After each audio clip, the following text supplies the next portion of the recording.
সম্মানিত বন্ধুগণ, আসসালামু আলাইকুম।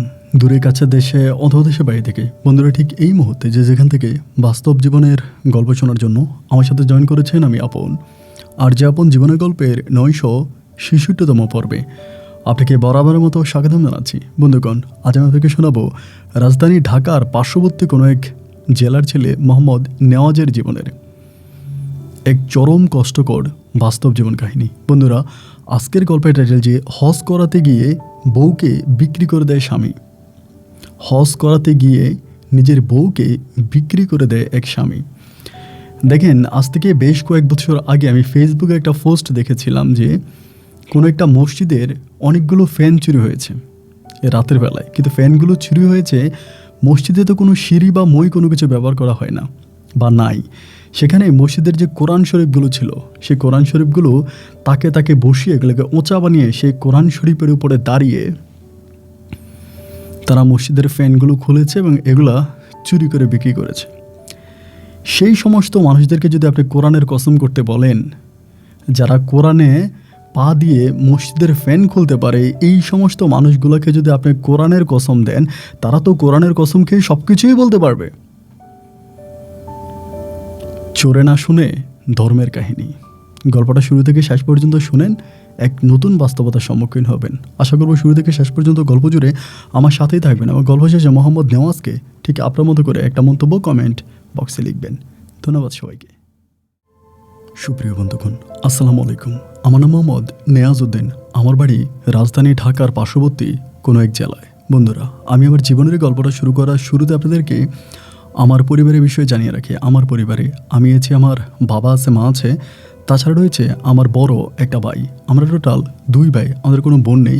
আমাদের পরিবারটা রাজধানী ঢাকার পার্শ্ববর্তী কোনো এক জেলার এক গ্রামের নিম্ন মধ্যবিত্ত পরিবার। আমার বাবা পেশায় একজন ব্যবসায়ী। রাজধানী ঢাকাতে আমার বাবার একটা জুতার দোকান ছিল এবং সেই জুতার দোকানদারি করেই আমার বাবা আমাদের পরিবারটাকে আস্তে আস্তে করে সামনের দিকে টেনে নিয়ে যাচ্ছিল। আমার বড় ভাইয়া যথেষ্ট পরিমাণের ভালো একজন মানুষ ছিল, 5 ওয়াক্ত নামাজ পড়তো এবং দিনদার আব্বুর সাথে চলাফেরা করতো। আমার বাবাও খুব ভালো একজন মানুষ ছিল। এই পরিবারের ছোট ছেলে ছিলাম আমি এবং ছোট ছেলে হওয়ার কারণে আমি বরাবরের মতো সবসময় অনেক বেশি দুষ্ট ছিলাম, অনেক দুষ্টমি করতাম। কোনো সময় বাবা আর বড় ভাইয়ের কথা মানতাম না, প্রচণ্ড রকমের বেপরোয়া একটা জীবনযাপন করতাম। আমি গ্রামেরই কোনো একটা মাদ্রাসায় পড়াশোনা করতাম। মাদ্রাসায় পড়াশোনা করা অবস্থায় আমি খুব পরিমাণের দুষ্টু ছিলাম। মাদ্রাসায় যখন আমি ক্লাস 8-এ পড়ি, ক্লাস 8-এ পড়া অবস্থায় আমার মাদ্রাসার এক শিক্ষক ছিল। তিনি ছিলেন মাওলানা, আমাদের মাওলানা হুজুর। এবং মাওলানা হুজুর প্রচুর পরিমাণের রাগী একজন শিক্ষক ছিল। মাদ্রাসার কোনো একটা মেয়েকে আমি পছন্দ করতাম এবং পছন্দ করার পরিপ্রেক্ষিতে আমি তাকে ভালোবাসার চিঠি লিখি এবং এই চিঠি চলে যায় মাওলানা হুজুরের হাতে। এবং মাওলানা হুজুরের হাতে যাওয়ার পরে হুজুর একদিন আমাকে মাঠের মধ্যখানে দাঁড় করিয়ে ইচ্ছা মতো আমাকে মারে। এত পরিমাণের আমাকে মারে, আমি যা বলে বোঝাতে পারবো না। এমন মায়ের খাওয়ার পরে আমার ভিতরে তখন খুব রাগ উঠে যায়। আমি তো শুরু থেকে একজন বদমেজাজি ছেলে ছিলাম। যখন এইভাবে আমাকে মারে, আমি আমার নিজের রাগ সহ্য করতে না পেরে, আমরা গ্রামের বাসায় এটাকে আপনার এক ধরনের খাজলি টেট বলি। এই খাজলি টেট হচ্ছে একটা পাউডারের মতো। এই পাউডার যদি কখনো কোনো মানুষের শরীরে লাগিয়ে দেওয়া হয় বা কোনো মানুষের শরীরে দেওয়া হয়, তাহলে সেই মানুষ মুহূর্তের মধ্যে তার কাপড় চোপড় সব কিছু খুলে ফেলবে।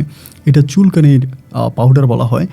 তো আমাকে যখন হুজুর এইভাবে মারে, আমার হুজুরের উপরে খুব রাগ লাগে এবং এই হুজুরের উপরে প্রতিশোধ নেওয়ার জন্য আমি তখন এই চুলকানি পাউডার কিনে নিয়ে আসি।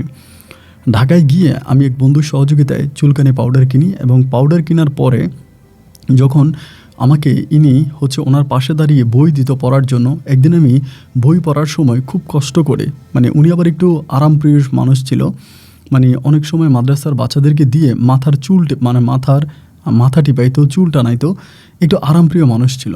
এরকমভাবে আরাম দিতে গিয়ে একদিন আমি ওনার পাশে দাঁড়িয়ে আমার যেই চুলকানির পাউডারটা ছিল বা ওই পাউডারটা আমি তখন ওনার শরীরের ভিতর ঢেলে দিই এবং ঢেলে দেওয়ার পরে মুহূর্তের মধ্যে ওনার শরীরে চুলকানি উঠে যায় এবং উনি যখন চুলকানি উঠে প্রচুর পরিমাণের চিল্লাচ্ছিল, একটা পর্যায়ে উনি দৌড়ে মাঠের মধ্যে চলে যায় এবং মাঠের মধ্যে গিয়ে উনি ওনার শরীরের প্রায় সব পোশাকেই খুলে ফেলে এবং শরীর প্রচুর পরিমাণের চুলকাচ্ছিল। উনি বুঝে গেছিল যে আমি কিছু না কিছু ওনার শরীরে দিয়ে দিয়েছি এটার পরে আমি তখন মাদ্রাসা থেকে পালিয়ে যাই এবং মাদ্রাসা থেকে পালিয়ে আমি তখন ডিরেক্টলি ঢাকাতে চলে যাই। ঢাকাতে আমার আব্বা আর বড় ভাইয়ের কাছে যাই না। আব্বা বড় ভাইয়ের কাছে না গিয়ে আমি ঢাকাতে একটা ফ্যাক্টরিতে চলে যাই। ওখানে গিয়ে চাকরি নেই। ওখানে চাকরি করতাম এবং আব্বার সাথে বড় ভাইয়ের সাথে খুব বেশি একটা যোগাযোগ করতাম না, তাদের সাথে খুব কথা বলতাম না এবং মায়ের সাথে কোনো যোগাযোগ করতাম না। দীর্ঘ প্রায় 3 বছরের মতো আমি ওই ফ্যাক্টরিতে চাকরি করি। 3 বছর চাকরি করার পরে একদিন আমার হঠাৎ করে আমার বড় ভাইয়ের সাথে রাস্তায় আমার দেখা হয়ে যায়। আমার বড় ভাইয়ের দোকান ছিল হচ্ছে মিরপুরে, কিন্তু আমি থাকতাম হচ্ছে শাহবাগের ওইদিকে। তো সেখানে আমার ভাইয়া কোন কারণে জানি গিয়েছিল এবং যাওয়ার পরে ভাইয়া ওখানে আমাকে দেখে ফেলে এবং দেখার পর ভাইয়া জোর করে আমাকে সেখান থেকে ধরে বাসায় নিয়ে আসে। মানে ভাইয়া আর বাবা তো তখন হচ্ছে ঢাকায় থাকতো, ওইখানে নিয়ে আসে এবং ওইখানে নিয়ে আসার পরে বাবা আমাকে মারার চেষ্টা করে, কিন্তু ভাইয়া আমাকে মারতে দেয় না। আমার বড় ভাইয়া, ভাইয়ের নাম ছিল নুমান ভাইয়া। নুমান ভাইয়া কিন্তু আমাকে অনেক আদর করতো, এতটাই আদর করতো, এতটাই যত্ন করতো, এতটাই ভালোবাসতো, যেটা আসলে বলার মতো না। এত পরিমাণের ভাইয়া আমাকে আদর করতো। তো যখন আমাকে এইভাবে বাবা মারতে যায়, ভাইয়া বাবাকে মারতে দেয় না, না মাইরা ভাইয়া তখন আমাকে নিয়ে বাড়িতে আসে। বাড়িতে আসার পরে তখন আম্মুকে বলে যে কী করছিল, মানে পুরো ঘটনাগুলো ভাইয়া শোনে এবং শোনার পরে আমাকে হুজুরের কাছে নিয়ে যায় এবং হুজুরের কাছে নিলে পরে আমাকে হুজুরের পা ধরে মাপ চাওয়ায়। আমি হুজুরের পা ধরে কান্নাকাটি করি যে হুজুর আপনি আমাকে ক্ষমা করে দেন, আমি ভুল করেছি, এই কথা বলে আমি হুজুরের শরণাপন্নই হুজুরের পা ধরে কান্নাকাটি করি। যাই হোক, আমি জানি না হুজুর আমাকে মন থেকে ক্ষমা করেছে কিনা, তবে হুজুর এটা বলেছে আমিও মাফ করে দেই, আল্লাহও মাফ করে দেখ, তবে তাকে আবার পড়াশোনা শুরু করাও, এটা বলে। কিন্তু সে সময় অনেকটা লেট হয়ে যায়। এরপরে আমার আর পড়াশোনা হয় না। পড়াশোনা না হওয়ার পরে আমি তখন বাড়ির মধ্যেই থাকি। পুনরায় আমার বাবা আর আমার ভাইয়া মিলে তখন আবারও দোকানদারি করতো, জুতা দোকানদারি করতো। ভাইয়া এক সময়, বাবা এক সময়, এভাবে পালাক্রমে দোকানদারি করতো। আমাকেও বলতো ওইখানে যাওয়ার জন্য এবং ভাইয়ের সাথে দোকানে বসার জন্য। তো আমার আসলে ওই জুতার দোকানে বসবো, এটা আমার কাছে জানি বিষয়টা কেমন লাগতো। আর আমাদের ওই দোকানটাও এত লাক্সারি কোনো দোকান ছিল না, যে বড় কোনো মার্কেটে জুতার শোরুম এরকম কিছু না। রাস্তার পাশে ছোট্ট একটা দোকানে ভাইয়ার বাবা মিলে জুতা বিক্রি করতো। একরকম হচ্ছে মানে ব্যান গাড়িতে বিক্রি করার মতোই অবস্থা ছিল, ধরতে গেলে এটাই বলা চলে। তো সেখানে আমাকে যখন বলা হলো, আমি বললাম যে না, আমি এগুলো করবো না, এবং না করে আমি তখন বাড়িতেই বসে আছি। কিন্তু সত্যিকার অর্থে আমি কিন্তু কারো কোনো ক্ষতি করি না এবং মানে বাড়িতে খুব ভালোভাবে আছি, সময়গুলো কাটাচ্ছিলাম। এলাকায় যে পোলাপানগুলো আছে ওদের সাথে চলাফেরা করি। কিন্তু এইভাবে প্রতিনিয়ত আমার মায়ের কাছে বিচার আসে বলতে, আমি যাদের সাথে চলাফেরা করি এরা তো অনেকেই ড্রিঙ্কস করে বা নেশা করে। আজকে শুনি এদের নামে থানাতে দরবার, এখানে দরবার, ওইখানে বিচার, মামলা, এবং ওরা এদের গরু চুরি করে, ছাগল চুরি করে, মানুষের ফসল নষ্ট করে ফেলে। এরকম ধরনের অনেকগুলো কাজ তারা করে, কিন্তু তাদের সাথে সাথে তখন আমার নামটাও ওই খারাপের লিস্টের খাতায় উঠে যায়। সবাই বলে এই নেওয়াজও এদের সাথে জড়িত আছে। তা আমার বাবা যখনই বাড়িতে আসতো, এই প্রত্যেক দিনে অনেকে আমার বাবার কাছে বিচার দিত, অনেকেই বিচার দিত। ভাইয়া এবং ভাইয়ার নামেও মানে ভাইয়া আসলেও ভাইয়ের কাছে বিচার দিত। বাবা খুব দুঃখ করে বলতো যে আমার বড় ছেলেটা নুমান, আলহামদুলিল্লাহ, আল্লাহ আমাকে একটা নেয়ামত দান করেছে, আমার এত ভালো ছেলে। কিন্তু আমার ছোট ছেলে নেওয়াজ, ও যে এত খারাপ, মানে আমি কি বলবো। আব্বা আমার জন্য খুব দুঃখ করতো যে আল্লাহ আমার ছেলেটারে কেন অতটা খারাপ বানাইলো। অ্যান্ড এভাবে সময়গুলো কাটতেছে, কিন্তু আমি কোনোদিনও খারাপ কোনো কিছুই করি নাই। একবার আমার মনে আছে, আমাদের এলাকাতে গরু চুরি হয়েছিল। গরু চুরি হওয়ার পরে আমি এদিন সারাদিনই মানে বাসায় ছিলাম। রাতের বেলায় আমি কিন্তু যাইও নাই, বাট আমি যাদের সাথে চলাফেরা করতাম ওরা চুরি করেছে এবং আমাকে বলেছে সাথে থাকার জন্য, কিন্তু আমি গেলাম না। না যাওয়ার পরে রাতের বেলায় ওরা গরু চুরি করে এনে জবাই করে রান্না করে খায় এবং মাংস বিক্রি করে কসাইয়ের কাছে। তারপরে সকালবেলা মামলা হয়। মামলা হওয়ার পরে সবাই তো বাড়ি থেকে পালায় যায়, যেহেতু মামলা হয়েছে। কিন্তু আমি তো বাড়ি থেকে পালাই না, কারণ আমি তো যাই নাই, আমার ভিতরে সাহস, আমি তো আর যাই নাই, তাহলে আমি বাড়ি থেকে পালাবো কেন? কিন্তু সেই চোরের লিস্টে তারা আমার নামটাও দিয়ে দেয় এবং আমার নাম দিয়ে দেওয়াতে থানা থেকে পুলিশ এসে আমাকে ডিরেক্টলি, কাউকে বাড়িতে পায় না, আমাকে বাড়িতে পাইছে। এবং বাড়িতে আমাকে পাওয়ার পরে পুলিশ তখন আমাকে ধরে নিয়ে যায়। তো গরু চুরির অপবাদে পুলিশ আমাকে ধরে নেয়। এই নিয়ে আমার বাবা অনেক কান্নাকাটি করে, বড় ভাইয়াকে দিয়ে অনেক কান্নাকাটি করে, এবং কান্নাকাটি করে একটা পর্যায়ে আমার বাবা তখন আমাকে নিয়ে আর কি করবে বুঝতে পারতেছিল না, আমাকে থানা থেকে ছুটে আনে। দীর্ঘ অনেক দিন আমি থানায় থাকি এবং ছুটে আনার পরে আমার বাবা সিদ্ধান্ত নিল যে আমাকে দেশের বাইরে পাঠিয়ে দেবে। তখন আমি মোটামুটি টাকটা জোয়ান, আমাকে দেশের বাইরে পাঠিয়ে দিবে। তো বাবা দুজনে মিলে সিদ্ধান্ত নিচ্ছে দেশের বাইরে পাঠিয়ে দিবে। আর আমাদের যে দোকানটা ছিল, ওই দোকানটাও তখন ধরেন আপনার আমাদের দোকানের সামনে একটা ড্রেন করতেছিল। তো ড্রেন করার জন্য দোকানের মধ্যে দোকানটা প্রায় অর্ধেকের মতো পড়ে গেছে। তো অর্ধেকের মতো দোকানটা যখন পড়ে গেছে, আমার আব্বা সিদ্ধান্ত নিল যে দোকানটা বিক্রি করে দিবে। দোকানটা বিক্রি করে দিয়ে আবার গ্রামে চলে যাবে এবং ভাইয়াকে অন্য কারো দোকানে বসায় দিবে, বা ভাইয়া যেহেতু ভালো দোকানদারি করতে পারে, ভাইয়াকে সবাই ভালো টাকা বেতন দিয়ে নিয়ে যাবে, মানে অনেক ভালো টাকা বেতন দিবে ভাইয়াকে। তো ভাইয়াকে কোনো একটা ভালো একটা দোকানে দিয়ে দিবে। আমার আব্বা যেহেতু ড্রেনের মধ্যে দোকানের অর্ধেক পড়ছে, দোকানটা ছেড়ে দিবে। তো বাকি যে মালামালগুলো আছে, যে পুঁজিগুলো আছে, এগুলো দিয়ে আমাকে বিদেশ পাঠিয়ে দিবে, মানে সৌদি আরবে পাঠাবে। এই জন্য আব্বা হচ্ছে একটা লোকের সাথে কথাবার্তা বলছে, ফাইনালি কথাবার্তা বলছে যে এমনি এমনি আমার ছেলেকে নিয়ে যাবা। তখন সব কিছু ঠিকঠাক হলো এবং এক পর্যায়ে আমার বাবা তখন দোকানটা বিক্রি করে দিল, জুতার যে মালামালগুলো ছিল এগুলো বিক্রি করে দিল। এবং বিক্রি করার পরে ভাইয়াকে আমাদের পার্শ্ববর্তী কোনো একটা দোকানে ভাইয়াকে ট্রান্সফার করে দিল। সেই দোকানে ভাইয়া তখন ম্যানেজার হিসাবে জয়েন করলো। আলহামদুলিল্লাহ ভালো টাকা ভাইয়া স্যালারি পেত। তো ওখানে ম্যানেজার হিসেবে ভাইয়া জয়েন করলো। আর আমাদের দোকানটা বিক্রি করার পরে আমার বাবার কাছে যে টাকাগুলো হলো, সেই টাকাগুলো আমার বাবা তখন আমার পাসপোর্ট দিয়ে আমার ভিসার জন্য জমা দিল। তো আমি আসলে মানে অনেকেই বলে আমি খারাপ ছেলে ছিলাম। আমার গ্রামে, আমার এলাকাতে সবার আমার নামে বদনাম যে আমি আজকে এটা করি বা ওইটা করি, অনেক খারাপ কিছু করি। কিন্তু একমাত্র আমি জানি আর আমার আল্লাহ জানে, আমি এক ভিন্ন রকম মানুষ ছিলাম। মানুষের প্রতি আমার অনেক টান, আদর, মায়া, ভালোবাসা ছিল। আমি কখনো কারো ক্ষতি করতাম না, কারো ক্ষতি হোক এরকম কাজ আমি কখনোই করতাম না। আমি সবসময় চিন্তা করতাম, মানে চেষ্টা করতাম আমার জায়গায় থেকে মানুষের উপকার করার জন্য। কিন্তু তারপরেও যাদের সাথে চলাফেরা করতাম, তো ওরা তো ভালো ছিল না, এবং ওরা ভালো না থাকার কারণে ওদের ওই পাপগুলা আমার কাঁধে চলে আসতো। অন্যায় করতো ওরা, কিন্তু প্রায়শ্চিত্ত আমাকেই করতে হতো। যার জন্য আমার এলাকার গ্রামের মানুষের কাছে আমি খুব নিকৃষ্ট একটা মানুষ ছিলাম। যাই হোক, আমার বাবা দীর্ঘ চেষ্টার পরে একটা সময় আমার ভিসার প্রসেসিং হয়ে যায়, এবং প্রসেস হওয়ার পরে আমি তখন সৌদি আরবে চলে যাব। সবাই গ্রামের কাছে, মানে গ্রামের মানুষের কাছে যাকে যেখানে পাইছি ক্ষমা চাইছি, মাপ চাইছি। যদি কোনো ভুল ত্রুটি হয়ে থাকে আপনাদের কাছে আমাকে ক্ষমা করে দিবেন, আমি সৌদি আরবে যাচ্ছি। এবং সৌদি আরবে যাচ্ছি এটা শোনার পরে অনেকেই খুশি হয়, অনেকেই বলে যে না, সৌদি আরবে যাচ্ছে তাহলে মোটামুটি ভালো। তো একটা পর্যায়ে আমি সৌদি আরবে চলে যাই, এবং সৌদি আরবে যাওয়ার পরে আমার আব্বা যে ভিসা আমাকে পাঠায়, একটা দোকানের ভিসা, কিন্তু আসলে এটা একটা দোকানের ভিসা ছিল না, এটা ছিল একটা দোকানের মতোই, বাট এটাকে দোকান বললে ভুল হবে, শুধুমাত্র পার্সেল, মানে এখান থেকে খাবার পার্সেল হতো, কোনো কাস্টমার আসতো না। তো যারা বিদেশে ছিলেন আর কি, এরকম পার্সেল ডেলিভারির তে যারা কাজ করেছেন, এগুলোতে প্রচুর কষ্ট। দেখা যায় সকালে আমরা মানে 4টা বাজে ঘুম থেকে উঠে যাওয়া লাগতো, 3টা-4টা বাজে ঘুম থেকে উঠেই ধরেন আমরা কাজ শুরু করে দিতাম। এই রুটি বানানো, এটা করা, ওইটা করা, এবং সকালে ভোরের মধ্যে আমাদের ডেলিভারি ম্যান চলে যেত বিভিন্ন সাইটে নাস্তা নিয়ে, এবং এরপরে আবার মানে দুপুরে খাবার নিয়ে সবাই ব্যস্ত হয়ে পড়তাম। বাবুর্চি ছিল, আমি ছিলাম, অনেকেই ছিল। দুপুরে খাবারের পরে আবার রাতের খাবার নিয়ে ব্যস্ততা, মানে রেস্ট করার কোনো সময় ছিল না। 1 ঘন্টা বা আধা ঘন্টা যে কোথাও রেস্ট করব এরকম সুযোগ ছিল না, যার জন্য প্রচুর পরিমাণের কাজের চাপ। এবং এই কাজের চাপে পড়ে আমি কেমন জানি একটু পোতায় যাচ্ছিলাম। এরকমভাবে সময়গুলো কাটতে কাটতে আমার সৌদি আরবের 1 বছরের মাথায় আমার আব্বা মারা যায়। তো আব্বা গ্রামেই থাকতো, গ্রামের মানুষের সাথে মিশতো, গ্রামেই চলাফেরা করতো, এবং গ্রামের দরবার কারবার করতো, সম্মানিত মানুষ ছিল। তো আমি তখন সৌদি আরবে মাত্র 1 বছরের মাথায় আব্বু মারা গেল। আব্বু মারা যাওয়াতে আমি খুব কষ্ট পাইলাম। আমার আব্বা আমাকে অনেক কষ্ট করে বিদেশে পাঠাইছে, অনেক কষ্টে টাকা পয়সা দিয়ে বিদেশে পাঠাইছে। তো আব্বুর মৃত্যুটা আমি আসলে খুব স্বাভাবিক মেনে নিতে পারিনি। আমি 2 দিন পর্যন্ত খাওয়া দাওয়াই করি নাই, কান্নাকাটি করছি। তো আব্বা মারা যাওয়ার পরে আমার কাছে আমার বড় ভাইয়াই ছিল আমার বাবার মতো। বড় ভাই অন্য একটা জুতার দোকানে চাকরি করতো। তো সেখান থেকে ভাই আমার সাথে সবসময় কথা বলতো।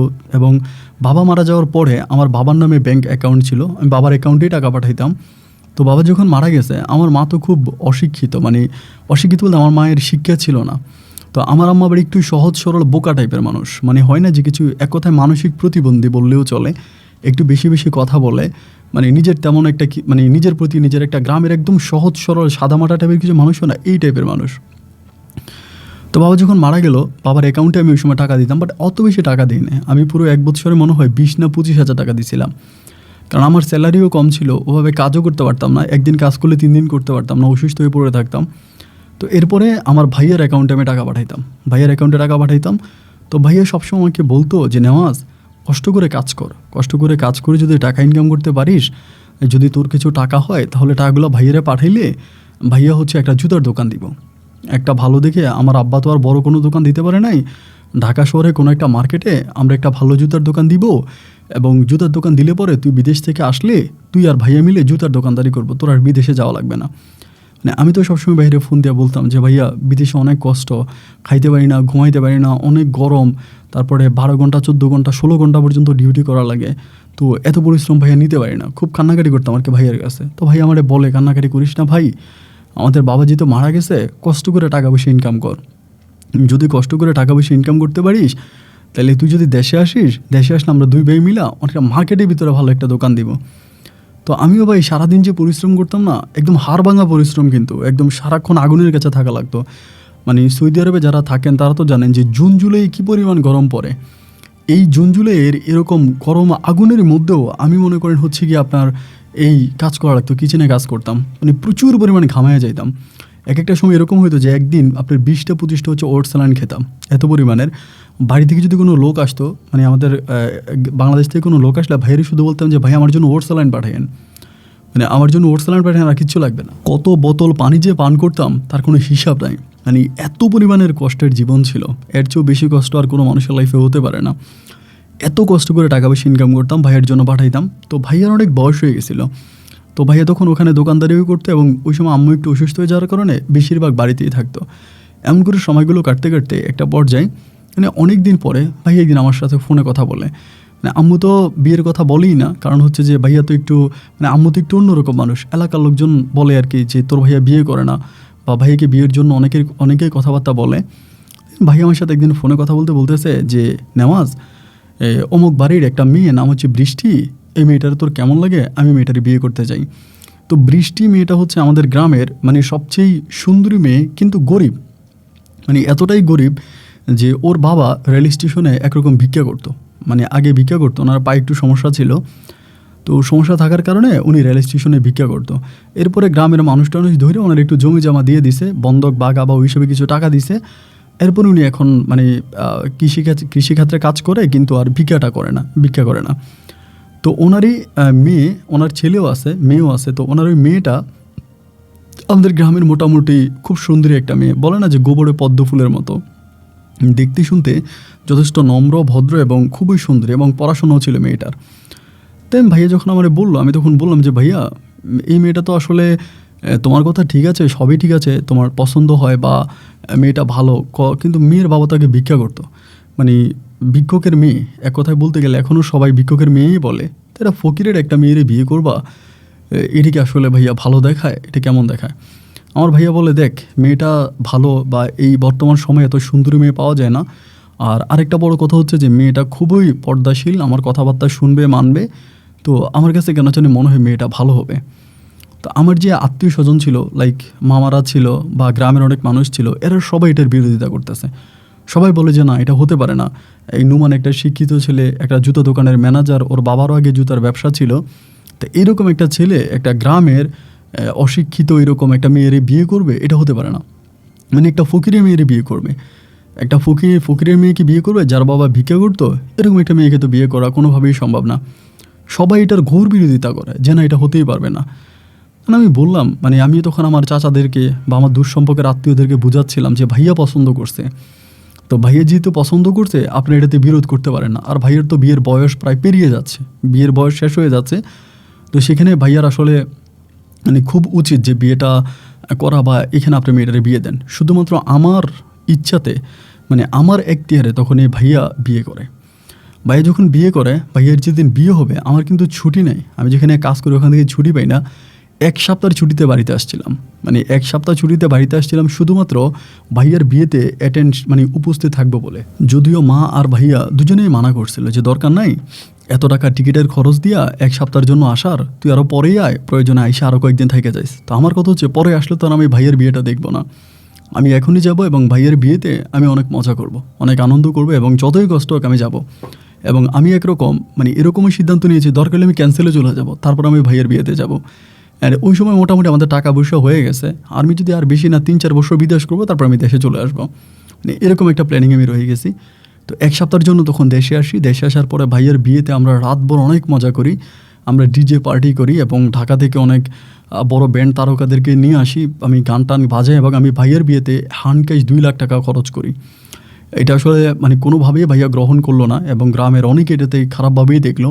আমি পুরো মানে অন্যভাবে ভাইয়ের বিয়েটাকে প্রেজেন্ট করি আর কি। মানে আমাদের গ্রামে নয়, আমাদের পুরো থানাতে এত মানে মানে অনুষ্ঠান করে এতভাবে জমকালো অনুষ্ঠানের মাধ্যমে কারো বিয়ে হয় নাই। এবং একমাত্র আমার ভাইয়ের বিয়েটাই আমি এতভাবে হচ্ছে খুব ভালোভাবে করাইলাম ভাইয়ের বিয়ে।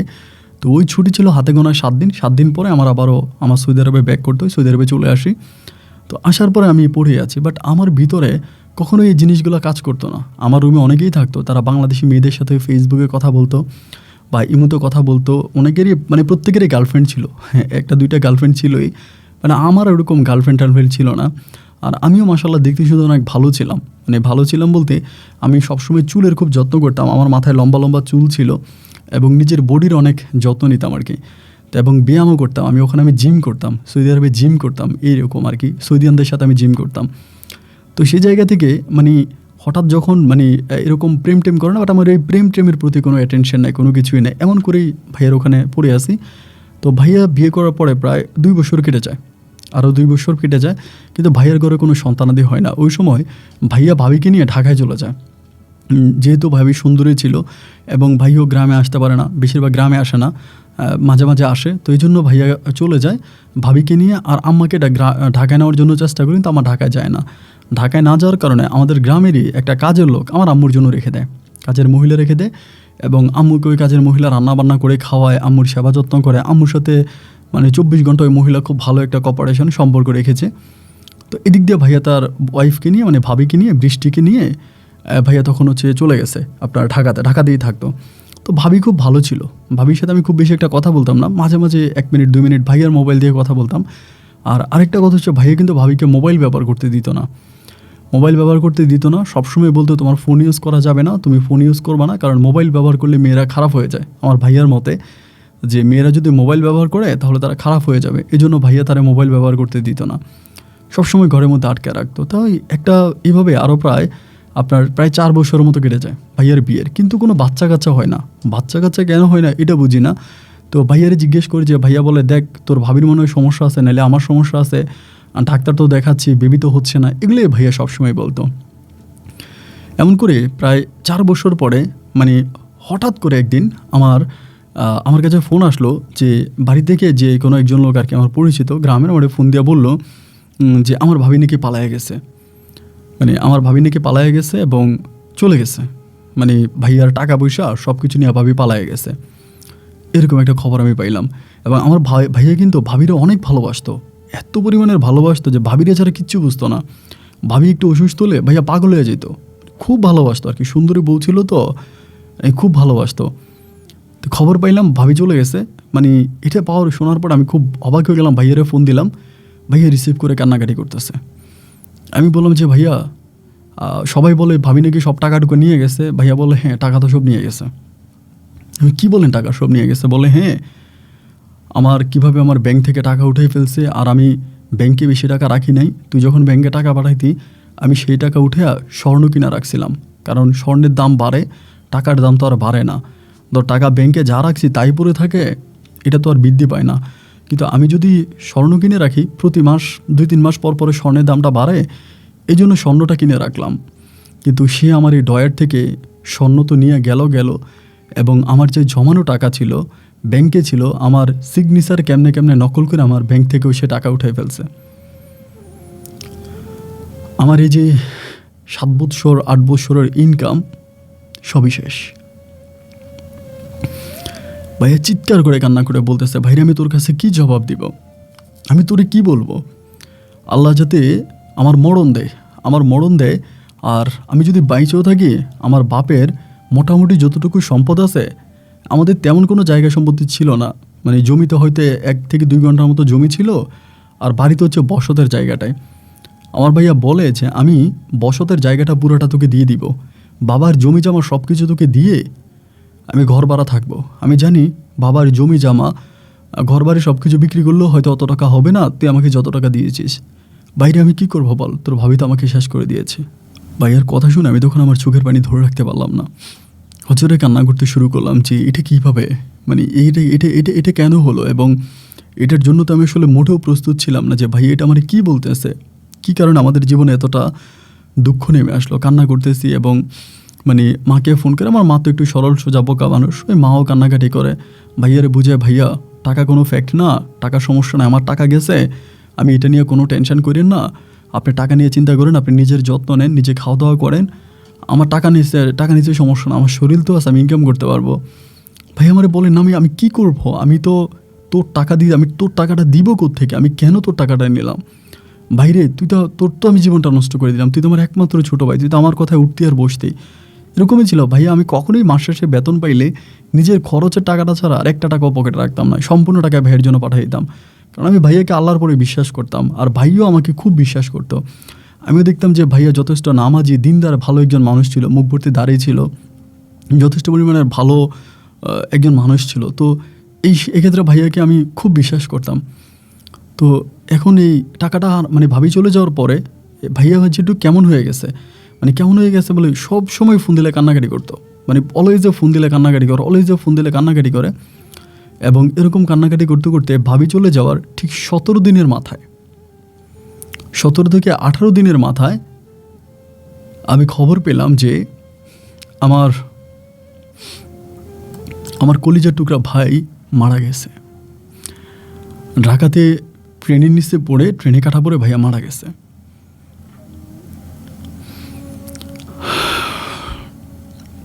আর নিজেকে ধরে রাখতে পারিনি, ভাইয়া মারা গেছে খবর শুই না, আমার টাকার জন্য কোনো কষ্ট হয়নি, যে আমার লক্ষ লক্ষ টাকা নিয়ে চলে গেছে এটার জন্য ভাই আমার কষ্ট হয় নাই, কিন্তু আমার ভাইয়া যেভাবে চলে যাবে, বাবা চলে গেল, পাশে ভাইও চলে গেল, আমার তো এই দুনিয়াতে আপন বলতে আর কেউ রইল না, আমার তো আর আপন বলতে কেউ রইল না। আমি চিৎকার করে কান্না শুরু করলাম, সৌদির মাটিতে বসে চিৎকার করে কান্না করতেছি। এবং একটা সময় ভাইয়ার দ্বিখণ্ডিত লাশ, 2 খণ্ড হয়ে গেছে, লাশ দেশে আসলো, বাড়িতে আসলো, আসার পর আমরা ভিডিও কলে সবাই দেখাচ্ছে, ভাইয়ার মুখের দিকে তাকিয়ে আছি। দাফন কাফনের ব্যবস্থা করা হলো, সবাই মিলে ভাইয়ার দাফন কাফন করলো। আমি আসার অনেক চেষ্টা করেছি কিন্তু আসতে পারি নাই, কারণ আমি যদি এবার জোরাজুরি করে আসতাম তাহলে হয়তো আমাকে একবারেই চলে আসা লাগতো। আমি যেখানে ছিলাম ওখানে ইনকামটা ভালো কিন্তু ছুটিটা কম, মানে ছুটি পাওয়া যায় না, বাট মাস শেষে বেতনটা ভালো ছিল। একটা পর্যায়ে ভাইয়ার লাশ দেশে আসলো, সবাই ভাইয়ার লাশ মাটি দিল, আমার এই ভিডিও কলে রাখলো, আমি মোনাজাত দিলাম এবং ভিডিও কলের মাধ্যমে, ভিডিও কনফারেন্সের মাধ্যমে এখানে আমরা কয়েকজন ছিলাম আমাদের রুমে, আমরাও সবাই মিলে দাঁড়াইলাম আল্লাহর দরবারে, মানে জানাজায় উপস্থিত হলাম আর কি। আমাদেরকে ভিডিও কলের মাধ্যমে, ভিডিও কনফারেন্স, আমরা এখানে জানাজা করলাম ভাইয়ার জন্য। তো যাই হোক, ভাইয়া মারা গেল, ভাইয়ার দাফন কাফন হয়ে গেল। ভাইয়ারকে মাটি দেওয়ার প্রায় 5 থেকে 6 দিন পরে আমি তখন টিকিট পাইলাম। 5 থেকে 6 দিন পরে আমি তখন বাড়িতে আসলাম। এবার আমি একটু লম্বা ছুটি নিয়ে আসছি, প্রায় 3 থেকে 4 মাসের ছুটি নিয়ে আসছি, বাড়িতে আসছি এবং আসার পরে ভাইয়ার কবরের কাছে গিয়ে চিৎকার করে কান্না করছি। আমার বাবা মারা যাওয়াতে আমি কষ্ট পাইছি ঠিক আছে, কিন্তু এতটা কষ্ট পাই নাই ভাইয়া মারা যাওয়াতে যতটা কষ্ট পাইছিলাম। এবং সবার কাছে, বিশেষ করে মা সহ আত্মীয় স্বজন সবাই বলে ভাবি চলে যাওয়ার পরে ভাইয়া খুবই কষ্ট পাইছে, এত কান্নাকাটি করছে এবং এত পরিমাণের ভাইয়া কষ্ট পাইছে, এটা আসলে মানে বলার মতো না। এবং শুনেছি ভাবি নাকি অন্য কোন পুরুষের সাথে চলে গেছে, মানে অন্য কোন বেটার সাথে চলে গেছে এবং যার সাথে গেছে তার সাথে অনেকে ভালো নাই, খুব কষ্টে আছে। তো আমার ভিতরে তখন একটা প্রতিশোধ কাজ করলো, যে যেই মেয়েটা আমার সারা জীবনের ইনকাম নষ্ট করে দিল, আমার ভাইয়ারে কবর দেশের বাসিন্দা বানায় দিল। কত স্বপ্ন ছিল যে ভাইয়া আর আমি মিলে একটা জুতার দোকান দিব, ভালো কোনো একটা মার্কেটে, একটা শপিং মলে আমরা একটা জুতার দোকান দিব এবং একসাথে ভাইয়ার আমি ব্যবসা বাণিজ্য করব, একটা বিয়ে করব, সংসার করব, কতটা স্বপ্ন ছিল। কিন্তু আমাদের সমস্ত স্বপ্নে মাটি ছড়িয়ে দিয়ে এই বৃষ্টিটা আমাদের পরিবারে বৃষ্টি ছড়িয়ে এসে হারিয়ে গেল। তো এই মেয়েটাকে যদি আমি পাই, আমি তাকে আস্ত রাখবো না, মানে তার উপর আমার এক পরিমাণে প্রতিশোধ কাজ করতেছে। তো তার তো বাবা আছে এবং তারা যেহেতু ধরেন একটু নিম্নবিত্ত মানুষ, গ্রামের কিছু মানুষ আছে যারা দেখবেন নিম্নবিত্ত, একেবারে নিম্নবিত্ত, এদেরকে দেখবেন আবার সবাই অনেক ভালোবাসে, মানে উচ্চবিত্ত যারা আছে তারা সবাই অনেক ভালোবাসে। তো ওর বাবা মারে কিন্তু সবাই সাপোর্ট দিতে আছে, সমস্যা নেই, আপনার মেয়ে চলে গেছে, হয়তো ওর সাথে বনিবন্যা হয় না, ভালো হয় না। ভাইয়া ভাবিরে এত ভালোবাসতো, যে কোনো লোক যদি দেশ থেকে দেশে আসতো, আমি যদি বলতাম ভাইয়া আপনার জন্য কিছু লাগবে, আমার বলে না না না না আমার জন্য কিছু লাগবে না, তুই করিস, তোরে ভাবির জন্য এটা আনিস, তোর ভাবির জন্য ওইটা আনিস, শুধুমাত্র ভাবির জন্য এটা ওইটা আনতে বলতো, আমার জন্য কখনোই কিছু বলতো না। আমার জন্য কখনোই বলতো না যে তুই আমার জন্য এটা আনিস বা আমার জন্য ওইটা আনিস, কখনোই ভাইয়ার কথা বলতো না, আমার জন্য এটা ওইটা নিয়ে আসিস, এই কথাগুলোই বলতো। তো এগুলো আমি শুনতাম এবং আমার কাছে মানে আমিও পাঠাইতাম, ভাইয়া যখনই যেটা দিতে বলতো বাড়ির জন্য আমি ওইটাই পাঠাই দিতাম, ভাইয়ার জন্য পাঠাইতাম। কখনোই মনের ভিতরে জিনিসটা ছিল না যে এত ভালোবাসলে ভাবি কখনো ভাইকে ছেড়ে চলে যাবে, এটা কখনো আমি স্বপ্নেও চিন্তা করতে পারি নাই। যাই হোক, এরপরে ভাবি তো চলেই গেল, ভাইয়ার কবরে আমি যাই, কবর জিয়ারাত করি, সবসময় কান্নাকাটি করি। এরকম করে প্রায় 1 সপ্তাহ কেটে গেল। 1 সপ্তাহ পরে একদিন শুক্রবারে সকালবেলা আমি মসজিদে গেছিলাম আপনার ফজরের নামাজ পড়ার জন্য। ফজরের নামাজ পড়ে যখন আসতেছিলাম আমি দেখলাম আমাদের যে কবরস্থান ছিল, আমাদের কবরস্থানের পাশে আমার ভাবির মানে বৃষ্টির এই বাবা মা দাঁড়ায় আছে, এবং সেখানে তাদের গ্রামের আমাদের বাড়ির একটা ছেলেও আছে। দেখার পরে আমি ওদেরকে দিকে চলে আসতেছি, হঠাৎ করে দেখলাম ভাইয়ার কবরে গেছে কে জানি বসে বসে কান্না করতেছে। এবং আমি যতটুকু মানে আধো আলোতে দেখলাম যে আমি মোটামুটি শিওর হয়ে গেলাম যে এটা বৃষ্টি ভাবি, মানে আমার ভাইয়ার বউ ভাবি। তো আমার ইচ্ছা করতেছিল যে কবরস্থানের পাশে যে আপনার বাঁশের গোচিগুলো হয় না, এগুলো একটা উঠাইয়া ওর পেটের মধ্যে ঢুকাই দিই, বা ওরে আমি ওইখানে ভাইয়ের কবরে ওরা আমি দাফন করে ফেলি, ভাইয়ের কবরে আমাকে মেরে ফেলি। এত পরিমাণের প্রতিশোধ নিজের মনে কাজ করতেছে যে আমি এখানেই ওরে মানে আস্ত কবর দিয়ে ফেলবো। পরে মাথার মধ্যে জিনিসটা আসলো, আসলে প্রতিশোধ নিতে হবে ঠান্ডা মাথায়, প্রতিশোধ কিন্তু গরম হয়ে নেওয়া যাবে না। এখন আমি ওর ওইখানে মারতে গেলে এটা আরও খারাপ হয়ে যাবে, যেহেতু আমি একজন প্রবাসী, 2 দিন পরে আমাকে আবার বিদেশ চলে যেতে হবে, মামলা মোকদ্দমায় পড়ে যাব।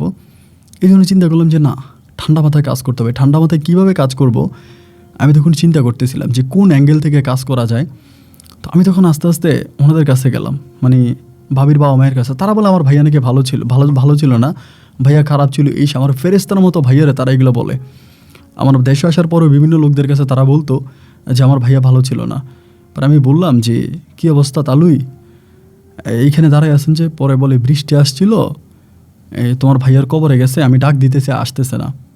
তাই আমি বললাম স্ত্রী তার বউ তার স্বামীর কবরে গেছে, আপনি ডাকবেন কেন? বলে বাবার এটিকে আর তোমরা মানো? এমনি বলে তোমরা তো সবাই বলো যে আমার মেয়ের কারণে নাকি তোমার ভাই মারা গেছে। আমি বলি কি, দেখেন তালুই, আল্লাহ যাকে যতটুকু হয়াত দিয়েছে সে ততটুকুই তো বেঁচে থাকবে, এর থেকে একদিন বেশিও বাঁচবে না, একদিন কমও বাঁচবে না। তা আপনি এটা বললে লাভ নেই, আমার ভাইয়ের মৃত্যু যেরকম করে আল্লাহ লিখে দিয়েছে আমার ভাই সেরকম করে মারা গেছে, এতে ভাবির দোষ আছে, এটা কী ধরনের কথা? উনি আমাকে বলে বাবা একমাত্র তুমি বললে এই গ্রামের একমাত্র তুমি আজকে নেওয়াজ আমার একটা কথা বললা, শুনে আমার মনটা ভরে গেল। আমার মেয়ের উপরে যে কি নির্যাতন হয়েছে এটা আল্লাহ ছাড়া কেউ জানে না। আমি তখন বলে যাক, যে মরে গেছে এইসব নিয়ে তো লাভ নাই, এসব বলে লাভ নাই, এখন ভাবিরে ডাইকে আনেন, মানুষ তো খারাপ বলবে, কবরে কান্নাকাটি করতেছে। পরে আমি গেছি, যাওয়ার পরে কবরস্থানে যাওয়ার পরে ভাবি আমার জ্বরে ধরে চিৎকার করে কাঁদতেছে যে নেওয়াজ আমি তো কখনোই চাই নাই যে তোমার ভাই এভাবে চলে যাক, সবাই আমাকে দোষী করতেছে, আমি কি করব আমি বুঝতে পারতেছিলাম না, আমি ওকে অনেক কষ্ট দিয়েছি। আমি তখন বললাম ভাবি পরকীয়ায় চলে গেলেন? ভাবি তখন কান্না করতেছে। আমি বুঝতেছি যে পরকীয়ায় লিপ্ত হয়ে চলে গেছে, কিন্তু যে ছেলের সাথে গেছে ওই ছেলেও তারা ঠকাইছে, ওই ছেলেও তার সাথে বড় প্রতারণা করছে, এবং আমার ভাইয়ের কাছ থেকে যে টাকা পয়সা নিয়েছে সব ওই ছেলে নিয়ে গেছে। এগুলো আমি গ্রামের মানুষের কাছ থেকে শুনছি। তা আমি বললাম আচ্ছা ঠিক আছে ভাবি, কান্নাকাটি করেন না, বাড়ি যান, আমি দুপুরে আপনাদের বাড়িতে যামুনে, রান্নাবান্না করেন আমার লেগা। পরে বলে ভাই তুমি আইসো, আমি রান্নাবান্না করবো, নিজ হাতে রান্না করবো, তো দুপুরে আইসো। আমি বলি যে স্বামীর কাছে চলে গেছিলেন ওই ছেলে কি? পরে বলো ওইটা আরও বড় বাটপার, ভাবি বলতেছে। তা আমি জানি তো ভাই, কাউকে ঠকাইলে ঠকবেন, এটাই তো স্বাভাবিক, আপনি তো সুখী দিতে পারবেন না, আপনি আমার কলিজায় আঘাত দিয়ে কি অন্যের কলিজায় শান্তি খুঁজে পাবেন না। তা এই জন্য ধরেন আমি আর কিছু বলি না। তারপর তারা সকালবেলা চলে গেল বাড়ির দিকে, আমি তখন আস্তে আস্তে আমার বাড়ির দিকে হাঁটতে শুরু করলাম। বাড়িতে যাওয়ার পরে চিন্তা করতেছি কি করা যায়, মানে কি করতে পারবো। এই যে আমার লক্ষ লক্ষ টাকা এই বেটি নিয়ে চলে গেল, এটা তো আমি তো, এবং এই মহিলা দেখতে এতটাই সুন্দর, মানে এতটাই সুন্দরী মহিলা ছিল যে আমার কাছে মনে হয় মানে উনি যদি রাস্তা দিয়ে হাঁটে কোনো মানুষ বলবে না এটা কোনো বাঙালি মেয়ে, বলবে বিদেশি মেয়ে, এত পরিমাণে লম্বা। আর এই মেয়ে তার বাবা মায়ের মতো হয় নাই, সবাই বলে এটা নাকি জিনের মেয়ে, মানে পরি, এটা শহরে সবাই পরি ডাকতো আর কি, গ্রামে বলতো এটা পরি, বৃষ্টি মানুষ না পরি। নাহলে ওর বাবা মা কিন্তু দুজনেই দেখতে অতটা সুন্দর ছিল না, কিন্তু ও জানি কেন এরকমটা সুন্দর হলো, একদম লম্বা ফর্সা, শরীরে রক্ত চলে দেখা যায়, এত পরিমাণে সুন্দর। তো যাই হোক, পরে আমি চিন্তা করলাম যে দুপুরবেলা তাদের বাড়ির দিকে যাব, কিন্তু আমার একটা টার্গেট যেভাবেই হোক আমি ওরে মাইরে তো লাভ নেই, আজকে আমি বৃষ্টিরে মারলাম, লাভ কী হইলো, আমার টাকাও লাগবে ওরে মারাও লাগবে, দুইটা করবো, ওরে আমি মারবো আবার ওর কাছ থেকে টাকাও উদ্ধার করবো, তাহলে কী করা যায়। তখন এই ধরনের প্রতিশোধটা নিজের মনের ভিতরে কাজ করতেছে, এবং সেই প্রতিশোধটাকে আমি আস্তে আস্তে করে লালন করতেছি যে কীভাবে কোন অ্যাঙ্গেলে গিয়ে আমি তার ক্ষতিটা করতে পারি, জাস্ট তার ক্ষতি করার জন্য মরিয়া হয়ে উঠছি।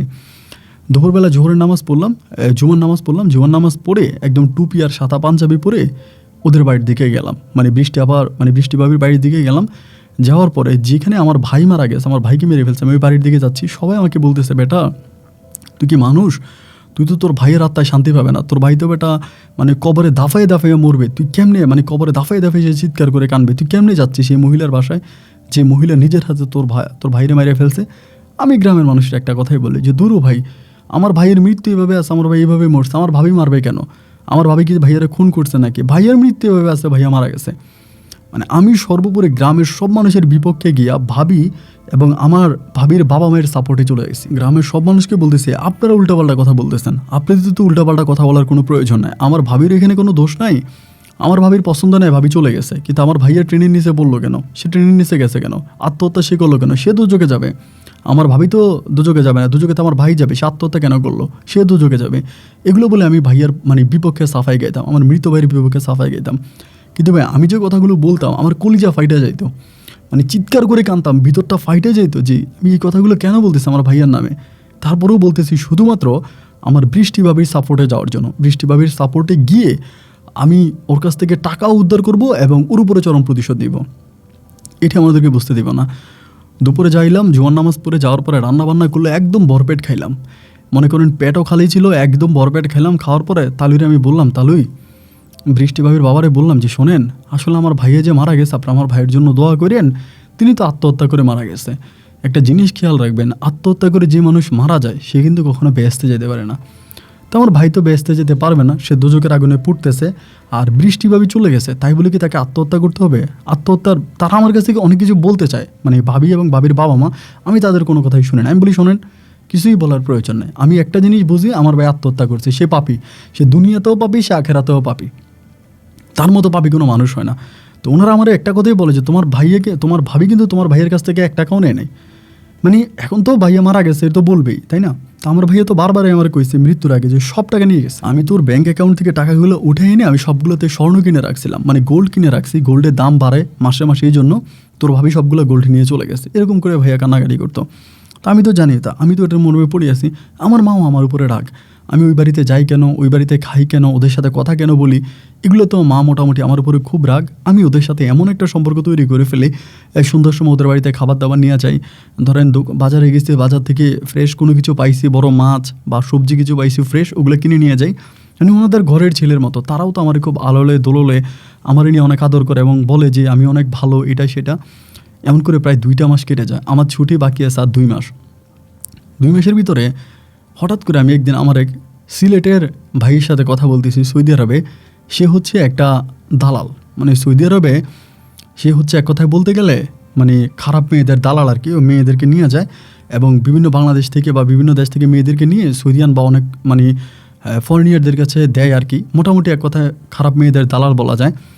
আমি ওর কাছে একদিন এই ছবিটা পাঠালাম, ভাবির ছবিটা, যে দেখতো এটারে দিব, কত দিবি? ওই ছবি দেখে আমার বলতেছে এই মেয়েরে যদি দেশ যা তোর আমি একদম হাত ক্যাশ 8 লক্ষ টাকা দিব।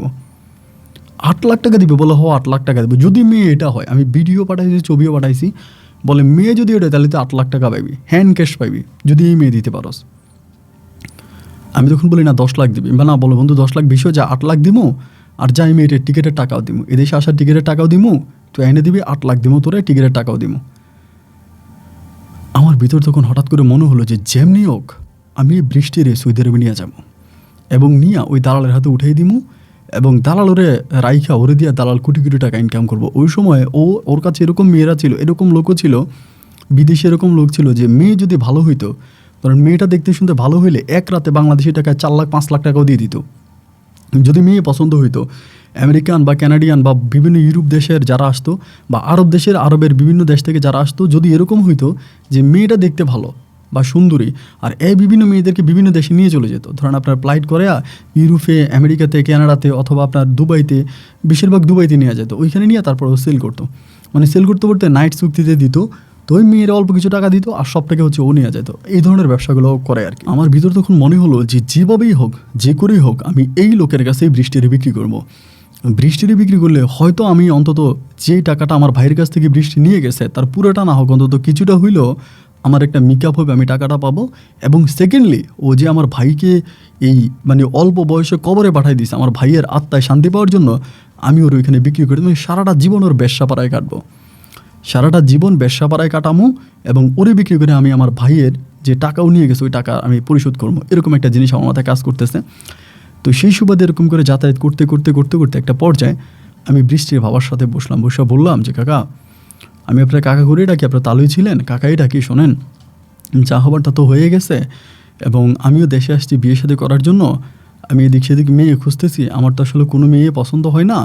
আর বৃষ্টি ভাবি তো দেখতে শুনতে মাশাআল্লাহ অনেক ভালোই আছে এবং আমার আম্মার সাথে তিনি ছিলেন, আমাদের পরিবারে ছিলেন। আমার ভাইয়া মারা যাবার পরেও তিনি আমার খুব ভালো লাগছে। আপনি যদি কিছু না মনে করেন, মানে আমি আপনার মাধ্যমে আমি বৃষ্টি ভাবিকে বিয়ে করতে চাই, কারণ এরকম মেয়ে কিন্তু এলাকাতে খুঁজে পাচ্ছি না, আপনার মেয়েটার মতো এরকম মেয়ে পাওয়া যায় না। এবং যেহেতু আমার ভাইয়া মারা গেছে, ভাইয়ার হয়েছে, আমি বৃষ্টি ভাবিকে বিয়ে করতে চাই।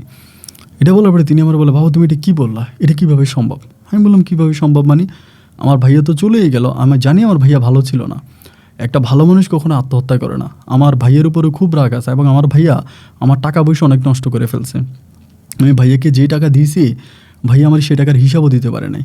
উনি বলে, তোমার ভাইয়া কিন্তু ভালো ছিল না। আমি বলে, উনি খুব খারাপ ছিল। তো যাই হোক, আমি এখন বৃষ্টি ভাবিরে বিয়ে করতে যাই, আপনি যদি রাজি থাকেন। উনি আমারে বলে যে এটা কিভাবে সম্ভব, আচ্ছা আমি বৃষ্টির সাথে কথা বলি। তো উনি তখন ভাবির সাথে কথাবার্তা বলার পরে আমি ভাবিরা রাত্রেবেলায় রাত্রে ফোন দিই এবং উনি তখন মোবাইল ইউজ করতো। ফোন দিয়ে বলি, ভাবি আমি আপনার বাবা আপনার কিছু বলছে? পরে আমার বলে, নেওয়াজ এটা কীভাবে সম্ভব, তুমি কি জানেন? বলে, আমি কিচ্ছু জানতে চাই না, আমি কিছু জানতে চাই না, আমি শুধু আপনার কাছ থেকে এই একটা কথাই জানতে চাই যে আপনি আমাকে বিয়ে করবেন কি না, ইয়েস অর নো, আর কিছু না। করলে ভালো কথা, আমি বিয়ের প্রস্তাব নিয়ে যাবো, আমি আপনার বিয়ে করে নিয়ে আসবো। আর না করলে আমি অন্যদিকে মেয়ে দেখবো। আর মেয়ে যদি আমার পছন্দ হয় আমি দেশের বাইরে চলে যাবো, আবার সৌদিতে চলে যাবো। মেয়ে যদি আমার পছন্দ না তাহলে আর কি। উনি আমাকে বলে, তোমার ভাইয়ার সবাই জানে, গ্রামের সবাই জানে, দেশের সবাই জানে যে আমি তোমার ভাইয়ারে খুন করছি, আমি তোমার ভাইয়ার খুনি। তোমার ভাইয়ের সাথে সম্পর্ক থাকা অবস্থায় আমি অন্য মেয়ের কাছে অন্য ছেলের কাছে চলে গেছি। তো তুমি তোমার ভাইয়ার খুনিরই বিয়ে করবা, এটা কি এলাকার লোকজন মানবে? এলাকার লোকজন তো বিয়ে করবে না, বিয়ে করবো আমি, সংসার করবো আমি। এখানে এলাকার লোকজনে বলার আর না বলার কি আছে? আমি এলাকার লোকজনের কথায় তো চলি না, আর এলাকার লোকজনের কথা আমি চলি না। আমি বিয়ে করব সম্পূর্ণ আমার এখতিয়ার, আমার ইচ্ছে। এখন আপনি যদি বিয়ে করতে রাজি থাকেন তাহলে আমি আপনার বাবার সাথে কথাবার্তা বলছি, তিনি রাজি আছে, আপনারা চলে চলে। ভাবি তখন আমাকে বলে, দেখো নেওয়াজ, এরকম একটা প্রস্তাব আমি কখনোই প্রত্যাখ্যান করব না, আমি এটা কখনোই প্রত্যাখ্যান করব না, আমি অলওয়েজ এটার পক্ষে, আমি রাজি আছি, ঠিক আছে, কিন্তু আমার গ্রামের লোকজনকে তুমি ম্যানেজ করাইতে হবে। আমি বলো, গ্রামের লোকজনে ম্যানেজ করা আমি করবো, এটা আপনি নিয়ে চিন্তার দরকার নেই, প্রয়োজন আমি আপনার সৌদি আরবে নিয়ে যাবো। যখন বলছি সৌদি আরবে নিয়ে যাবো, ভাবি তখন খুশি হয়ে গেছে, বলে তাইলে আমি রাজি আছি। আমি যে ঠিক আছে। পরে আমি খুব ঘরোয়াভাবে, গ্রামের কোনো লোকজন তো এই বিয়েতে আসে নাই, গ্রামের লোকজন আসে নাই, কারণ আমার ভাইয়ারে ভাবি মারছে, আমি সেই ভাবির আবার বিয়ে করতেছি, গ্রামের কোনো লোকজন যাবে না, কোনো সর্দার মাতবর চেয়ারম্যান মেম্বার কেউ যায় নাই। ভাবির পরিবার থেকে 2-1 ছিল, আর আমার 2-4 জন বন্ধু ঢাকার শহর থেকে আমি নিয়ে আসি, আইনা তাদেরকে সাক্ষী করে ঘরোয়াভাবে ভাবিরে বিয়ে করে আমি তখন আমার ঘরে নিয়ে আসি। তো আমি যখন ভাবিরে বউ আমার ঘরে এনে, আমার মা তখন আমার বাড়ি ছেড়ে চলে যায় আমার নানু বাড়িতে। মা আমার উপর রাগ করে, আমি কেন বৃষ্টির বিয়ে করলাম, মা চলে গেছে আমার নানুর বাড়িতে। তো আমি তখন বৃষ্টি ভাবির বিয়ে করলাম, বিয়ে করে রাতের বেলায় বাসর করলাম, করার পরে আমি ওনার সাথে থাকতেছি। তো তিনি আমার ভাইয়ের সম্বন্ধে অনেক খারাপ কথা বলে, অনেক নোংরা কথা বলে, আমি এগুলো শুনতেছি। আমি একটা পর্যায়ে এভাবে অনেকদিন থাকার পর আমি ভাবিরে বললাম, মাসখানি কেটে গেছে, আমার হাতে আসার 1 মাস ছুটি। তখন বললাম যে, ভাবি আপনি কি তখন আমি বউ বলে ডাকি যে, বৃষ্টি তুমি কি আমার সাথে যাবা সৌদি আরবে? পরে আমাকে বল, আসলে এমনি বলছিলাম যে তুমি আমার যদি নিয়ে যাবো, কিন্তু আমার এখন ইচ্ছা নাই, কারণ আমার বাবা মা অনেক অসুস্থ, তোমার মাও অনেক অসুস্থ, তোমার মা একটু প্রতিবন্ধী, তাদেরকে দেখাশোনা করতে হবে, তোমার আব্বু আম্মাকে দেখতে হবে, আমার বাবা মাকে দেখতে হবে। তো ওদেরকে রেখে সৌদি আরবে যাওয়া, তোমার সাথে থাকা, এটা ভালো দেখাবে না। আর আমি যদি সৌদি আরবে যাই তাহলে তোমার খরচটাও বেড়ে যাবে, তুমি খুবভাবে টাকা সেভ করতে পারবা না, অনেক টাকা নষ্ট হয়ে যাবে। তো এটার প্রয়োজন নেই, তুমি বিদেশে যাও, সমস্যা না, আমি দেশে আছি, আমি তোমার আম্মার দেখাশোনা করব এবং তার পাশাপাশি আমার আব্বা আম্মা দেখাশোনা করবো। আমি বলি, তো তোমার তো ভাই আছে। বলেন, আমার ভাইয়ের কোনো ঠিক আছে নাকি?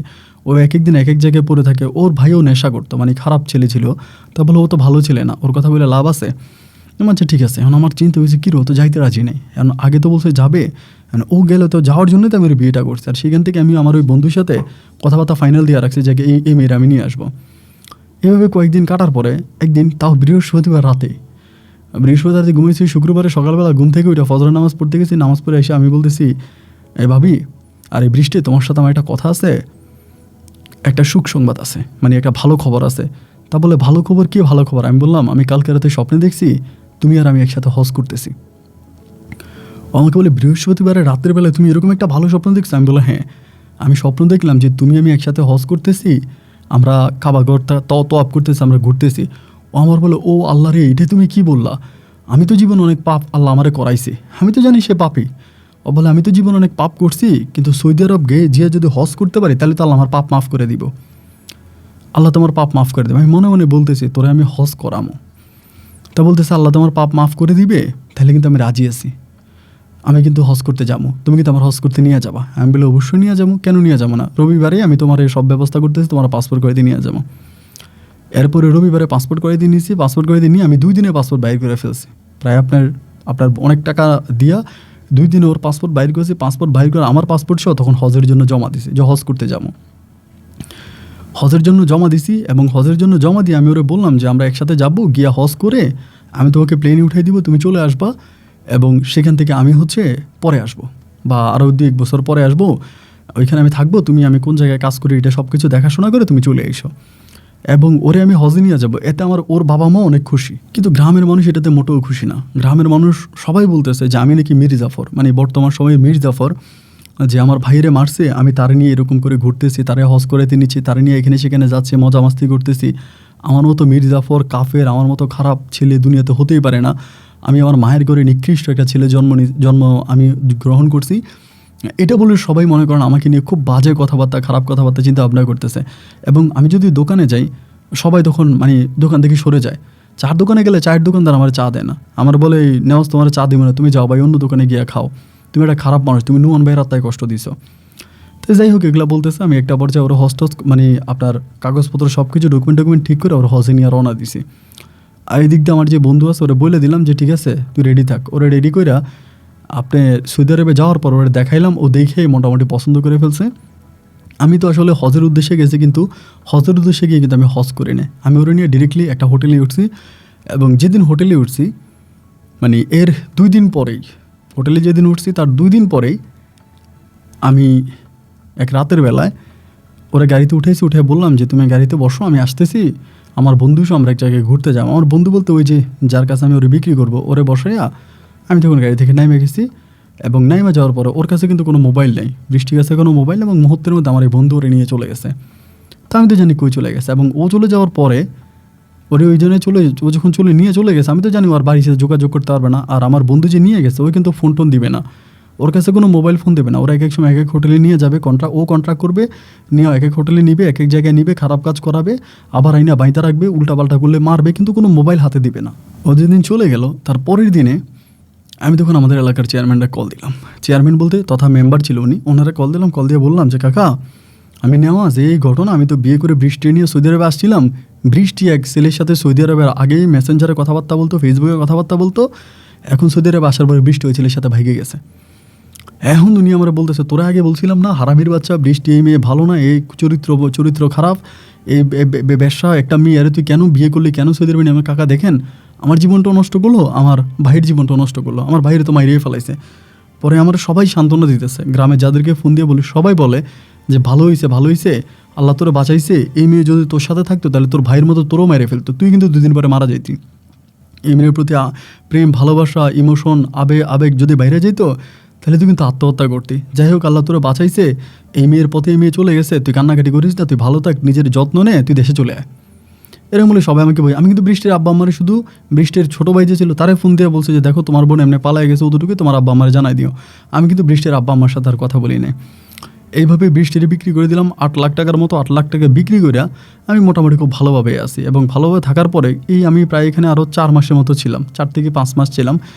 5 মাস থাকার পরে হঠাৎ করে আমার কোম্পানি কোনো কারণ নাই, কোনো কিছু নাই, হঠাৎ করে আমাকে ক্যান্সেল দিয়ে দিছে। আমি সহ টোটাল আমরা 14 জন ছিলাম, 14 জনকে ক্যান্সেল দিয়ে দিছে। অপরাধটা কি সেটাও জানি না। আমি প্রথমে মনে করছিলাম হয়তো আমি যে বৃষ্টির আইনে বিক্রি করছি এটা জানিয়ে গেল কি না, পরে দেখলাম যে এটাও না, এটাও জানলো না। তাহলে হঠাৎ করে কোনো কারণ ছাড়া আমাদের 14 জনকে, বাংলাদেশের টোটাল 14 জনকে তিনি ক্যান্সেলে দেশে পাঠাই দিল। কোনো খবর নেই, হুট করে দেশে চলে আসলাম। এবং দেশে আসতে আমি তখন ভয় পাচ্ছিলাম যে বৃষ্টির বাবা মা মামলা দেয় কিনা। তা আমি তো জানি মামলা দিলে কোনো লাভ নাই, কারণ পুরো গ্রামবাসী আমার পক্ষে। চেয়ারম্যান মেম্বার থেকে শুরু করে গ্রামের সব মানুষ আমার পক্ষে আছে। সো যতই আমার নামে মামলা মোকদ্দমা করবে কোনো লাভ নাই, কারণ বৃষ্টি আমার ভাইয়ের কাছ থেকে লাখ লাখ টাকা নিয়ে গেছে। বৃষ্টির কারণে আমার ভাই আত্মহত্যা করছে, এটা সবাই জানে। কিন্তু বৃষ্টির বাবা মা বুঝে গেছে যে আমি বৃষ্টির মাইরে ফেলছি। মানে আমি বাড়িতে যাওয়ার পরেই বৃষ্টির বাবা আমার ঘরের দরজা আইসা বলছে, তুই শুয়ের মতো আমার পরিবারে ঢুইকা ফাল হইয়া বাইরে হইলি, তুই মুখোশ পরে আমার পরিবারে ঢুইকা আমার মেয়েটারে ভোলাইয়া ভালাইয়া বিয়ে করে আমার মেয়েটারে সৈদি নিয়ে তুই আমার মেয়েটারে খুন করলি, আমার মেয়েটারে তুই হত্যা করছস। তবে তুই মনে রাখিস এই দুনিয়াতে তুই বাইচা যাবে, কিন্তু পরকালে তুই বাঁচবি না, পরকালে তোর আল্লাহর দরবারে দাঁড়াইতে হবে, পরকালে তুই শাস্তি পাবি। এ কথা কিন্তু বৃষ্টির বাবা মা আমাকে আইসা আমার উঠানে বলছে। আমি বলি, দেখেন আপনারা আমার উঠানে আর আইসেন না, আমার উঠানে আসলে খুব সমস্যা হবে। আপনার মেয়ে আমার ভাইয়েরে মারছে, আমার ভাইয়েরও কবরে পাঠাইছে, আর আমারও টাকা পয়সা নিয়ে সৌদিকে আরেক ছেলের সাথে পালাই গেছে। বলে না, উনি বলে আমার মেয়ের আমি ভালো করেই চিনি, আমার মেয়ে কোনো ছেলের সাথে পালাই নেই, তুই সৌদির আমার মেয়েটারে বিক্রি করে দিছস, এটাই বলতেছে। দূর, ওর কথা আর কে শোনা, আমি ওনার কথা শুনতেছি না। এরকম করে তখন যেহেতু আমি দেশে একবারে চলে আসলাম, একবারে চলে আসার পরে চিন্তা করতেছি কী করা যায়। এদিকে আবার 2 মাস কেটে গেছে দেশে আসার পরে, তো ইনকাম তো কিছু একটা করতে হবে এবং বিয়ে শাদিও করতে হবে। তো এর মাঝে 1.5 মাস কেটে যাওয়ার পরে আমি তখন, মানে 1.5 মাস যখন কাটলো তখন আমি বিয়ে করি 1.5 মাসের মাথায়। সৌদি আরব থেকে এসে 1.5 মাসের মাথায় আমি বিয়ে করি। বিয়ে করার পরে এবং খুব আনুষ্ঠানিকভাবে বিয়ে করি, আমার গ্রামের সব মানুষ আসে আমার বিয়েতে এবং সবাই বলে যে এটা হচ্ছে তো লাইফে একটা বিয়ে, যেটা তুই সংসার করার মতো একটা মেয়েরে বিয়ে করছিস, আলহামদুলিল্লাহ ভালো, এটা ভালো। কিন্তু এরা গিয়ে কোন মাগেরই বিয়ে করে ফেলছিস, কোন খারাপ মেয়েরে বিয়ে করছিস, কোন বৃষ্টি ফৃষ্টি খারাপ মেয়েরে কেন তুই বিয়ে করলি, না সবাই আমার বলতেছে। আমি তো জানি যে আমি বিয়ে তো করিনি, আমি তো প্রতিশোধ নিচ্ছি, এবং এই প্রতিশোধ শুধু বৃষ্টির বাবা মাই বুঝছে, আর কিন্তু কেউ বুঝে নাই। যাই হোক, এবার বিয়ে শাদী করলাম, 2 মাস কেটে গেল, বিয়ে পড়া 15 দিন কাটলো। পরে চিন্তা করতেছি কী করা যায়, এবং হাতের টাকা পয়সা তো সব খরচ হয়ে যাচ্ছে। বৃষ্টিতে বিক্রি করলাম 8 লাখ টাকা, আর আমার কাছে তো ওরকম কোনো টাকা টুকু ছিল না। তাই তারপরেও ঘুরতেছি এবং এর ভিতরে চিন্তা করলাম যে অন্য একটা দেশে চলে যাব। যেহেতু সৌদি আরব থেকে আমি ক্যান্সেল আসছি, আমি অন্য একটা দেশে চলে যাব, এই কথা বলে এক লোকের সাথে ইতালিতে যাওয়ার জন্য আলোচনা করি। ঢাকাতে ইতালি যাওয়ার জন্য আলোচনা করি। ওনার সাথে কথা হয় 14 লাখ টাকা, এগ্রিকালচার বিষয় নিয়ে যাবে, কৃষি বিষয় নিয়ে যাবে, 14 লাখ টাকা কন্ট্রাক্ট। তো আমার কাছে তো 8 লাখ টাকা হ্যান্ড ক্যাশ আসেই, 8 লাখ টাকা অলরেডি রয়ে গেছে, এবং আরও কিছু টাকা মানুষের থেকে ঋণ টিন করে আমি তখন ইটালি চলে যাব। এই পরিকল্পনা করে আমি তখন ওইখানে টাকা জমা দিলাম এবং প্রথমে পাসপোর্ট দিলাম, পাসপোর্টের সাথে 4 লাখ দিলাম। 4 লাখ দেওয়ার পরে আমার তখন ভিসাও লাগছে মোটামুটি সব ভিসা লাগলো। লাগার পরে বেশি দিন লাগে নাই, প্রায় কয়েক মাসের ভিতরে আমার সব প্রসেসিং কমপ্লিট হয়ে গেছে। হয়ে যাওয়ার পরে এর মাঝে কিন্তু বৃষ্টি তো নাই, আর বৃষ্টি তো থাকবেও না সেটা আমি জানি। কয়েক মাসের ভিতরে আমি তখন ইতালিতে চলে গেলাম। মানে সব কিছু হলো, বাংলাদেশ থেকে ইমিগ্রেশন করলাম, করে আমি ইতালিতে গেলাম। কিন্তু ইতালি এয়ারপোর্টে যাওয়ার পরে হঠাৎ করে এয়ারপোর্টে কী সমস্যা আমার পাসপোর্ট আমি জানি না। আমার পাসপোর্টে তারা কি সমস্যা পাইছে, পাওয়ার পরে আমাকে ইমিগ্রেশন দিয়ে যেতে দেয় না, মানে আমাকে ইমিগ্রেশন ক্রস করতে দেয় না। আমার ভিসাতেও প্রবলেম পাইছে, এবং মানে আমাকে যে রেস্টুরেন্টটাতে ভিসা দেওয়া হয়েছিল, যে রেস্টুরেন্ট আমার ভিসা ছিল, ওই রেস্টুরেন্টটা অফ হয়ে গেছে। মানে ওই রেস্টুরেন্টে আমি মামলা হয়েছে, এবং আমার পাসপোর্টে একটা কী সমস্যা ছিল, মানে ওরা কি একটা সমস্যা পাইছে, আমাকে ওইখান থেকে ইমিগ্রেশন করাইতেছে না। আমি কিন্তু 14 লাখ টাকা, 8 লাখ টাকা নিজের ছিল, বাকি টাকা মানুষের কাছ থেকে ঋণ করে আমি কিন্তু টাকা জমা দিছি। এখন আমাকে ঢুকতে দিচ্ছে না। আমার সাথে যারা ছিল মোটামুটি সবাইরই যেতে দিছে, কিন্তু আমাকে যেতে দেয় না। আমাকেই ইটালি এয়ারপোর্ট থেকে আবার ব্যাক করে দেশে পাঠাইছে। দেশে আসার পরে আমার পাসপোর্টের সমস্যা ছিল। পাসপোর্টের সাথে ভিসার ম্যাচিং ছিল না, এতে সমস্যা ছিল। কিন্তু আমি অবাক হয়ে গেলাম যে আমাকে মানে এম্বাসি কীভাবে ভিসা দিল। আমার পাসপোর্টের সমস্যা থাকলে এম্বাসি কীভাবে ভিসা দিল, এবং সেটা আমি শুনেছি যে এম্বাসিতেও তারা টাকা ঢুকে দিয়ে কোনোভাবে ভিসা করাইছে, কারণ ওইখানে তো হচ্ছে আমার ভিসা, ওই তো রেস্টুরেন্ট বন্ধ হয়ে গেছে, এবং রেস্টুরেন্টের নামে সরকারিভাবে মামলাও হয়ে গেছে, তারা কেমনে ভিসা করাইছে। যাই হোক, এবার দেশে আসার পরে সবাই তখন আমাকে টাকার জন্য চাপ দিছে যে টাকা দাও, তুমি ইতালি গেছো, তুমি চলে আসছো, মাইর খেয়েছো, মানে বিদেশ থেকে মাইর খেয়ে চলে আসলে যা হয় আর কি, টাকার জন্য মানুষ আমার ঘর বাড়ি ছাড়ে না। পরে চিন্তা করলাম যে কিছু তো একটা করতে হবে এভাবে, বা ঘরে একটা বউ আছে, বউরও তো একটা ভবিষ্যৎ আছে। আমি তখন গেলাম যে ঢাকাতে, যেহেতু আমার ভাইয়ের যে জুতা দোকানে চাকরি করছে, সেই জুতা দোকানে যাই, তার সাথে কথাবার্তা বলে দেখি ওনাদের দিকে কোনো একটা চাকরি আপাতত পাই কিনা। কোনো একটা চাকরি যদি পাই, চাকরিটা করব এবং বাড়ির বাইরে থাকবো। বাড়ির বাইরে থাকলে যাদের কাছ থেকে টাকা নিয়েছে তারা আমার খুঁজতে আসবে, আমারে পাবে না, তাহলে তো ভালোই। আমি এরকম করে জুতার দোকানে গেলাম। জুতার দোকানে গেছি, তখন ওখানকার একজন ম্যানেজার ছিল, ওনার কাছে আমি তখন চাকরি নিলাম। উনি চাকরি দিয়েছে। আমি আমার ভাইয়ের কথা বলছি, উনি বলে আগের ম্যানেজার তো নাই, তো আপনার ভাইয়ের আমি চিনি না। পরে আমার এক্সপিরিয়েন্স দেখে উনি জুতা দোকানে চাকরি দিয়েছে। চাকরি দেওয়ার কিছুদিন পরে আমার ভাইয়ের সাথে এই দোকানের যে মালিক আর কি, মালিকের ছবি অনেক ভাই আমার পাঠাইছে। তো মালিকটার আমি দিন দেখছি, দেখার পরে এই মালিকের কাছে আসছে, এসা উনি ক্যাশে বসেছেন, সালাম দিলাম, আসসালামু আলাইকুম আঙ্কেল, চিনছেন আমারে? না তো বাবা, তোমার তো চিনি নাই। আমি বললাম আঙ্কেল আমার নাম নেওয়াজ, আমি নুমানের ছোটো ভাই। এবং নুমানের ছোটো ভাই এটা বলা মাত্র উনি আমার দিকে একটু কেমন করে জানে তাকাইলো, তাকে বলতেছে তুমি এখানে কি করো? আমি বললাম যে আমার তো এখানে চাকরি দিছে, মানে চাকরি পাইছি। তোমার কে চাকরি দিছে? আমি বললাম ম্যানেজারে। এই ম্যানেজার এসে মানে গালাগালি শুরু করছে, ঢাকাইয়া বাসায় গালাগালি করতেছে, এই তোর চাকরি দিলে কেন? তুই জানোস তোর কত খারাপ, ওর ভাই কত খারাপ, ওর ভাইয়ের থেকেও আরও বেশি খারাপ, এই ওর বিদায় কর, লাইতে ওরে বাইর কর। আমাকে বের করে দিল চাকরি থেকে। তিনি অবাক হয়ে গেলাম, কী রে, আমার ভাইয়ের সাথে এই লোকের এত ভালো সম্পর্ক ছিল, এত বন্ধুত্বপূর্ণ সম্পর্ক ছিল, কিন্তু তিনি আমার দোকান থেকে বের করে দিল, ঘটনাটা কি? আমি কিছু বললাম না। যাই হোক, সন্ধ্যার দিকে আমি ম্যানেজারে বললাম যে ভাই ওনার বাসাটা কোন জায়গায়, পরে বাসার ঠিকানা আমাকে দিল। আমি সন্ধ্যার দিকে ওনার বাসায় গেছি, বাসায় গেছে। বাসায় যাওয়ার পরে যেহেতু বাসায় গেছি, উনি আমার দেখছে, দেখে বাসায় ঢুকতে দিছে যে তুমি এনে কেন আসছো? আমি আমার দোকানে তোমার চাকরি দিব না, আমার দোকানে তোমার চাকরি দিব না, তুমি না আসছো না। আমি দেখেন আসলে আপনি আমার উপর রাগ করেন না, আপনার দোকানে আমি চাকরি করতে আসি নাই, আমি শুধু আপনার সাথে একটু কথা বলতে আসছি। কী কথা? কী কথা বলার জন্য আসছো? আমি বললাম কথা হচ্ছে গিয়ে এইটা যে আসলে কি বলবো আপনাকে, আমার ভাই তো আপনার দোকানে কাজ করতো, আমার ভাইয়া যথেষ্ট পরিমাণের নামাজি একজন মানুষ ছিল, পেট পর্যন্ত দাঁড়িয়ে ছিল, যথেষ্ট পরিমাণে দিনদার একজন মানুষ ছিল, কিন্তু আপনি আমার ভাইয়ারে বলতেছেন খারাপ। আমার ভাইয়া খারাপের কী করছে? পরে আমারে বলে দাড়ি থাকলেই কি মানুষ মুসলিম হয়? যদি দাড়ি থাকলে মুসলমান হইতো তাহলে রবীন্দ্রনাথ ঠাকুর তো বড় মুসলমান। তোমার ভাইয়ার পেট পর্যন্ত দাঁড়িয়ে ছিল, কিন্তু তোমার ভাইয়া ছিল একটা নিকৃষ্ট মানুষ।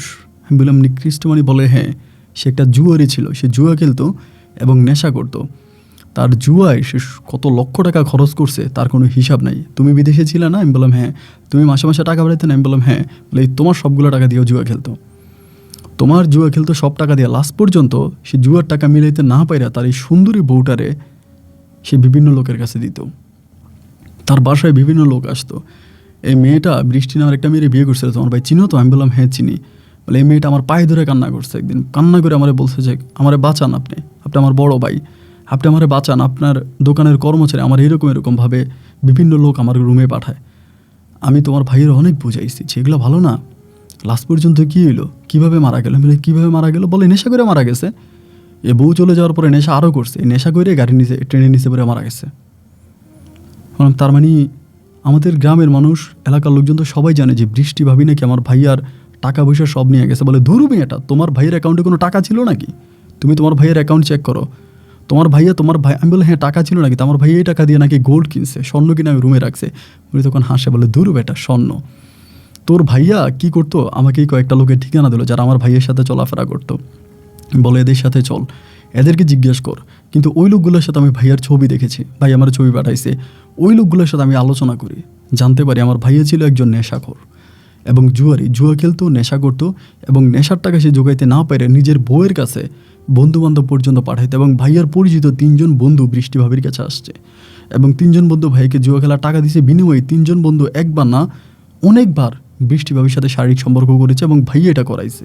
এগুলো জানার পর আমার মাথায় তখন আসমানটা ভেঙে পড়ে, আল্লাহ এটা কি?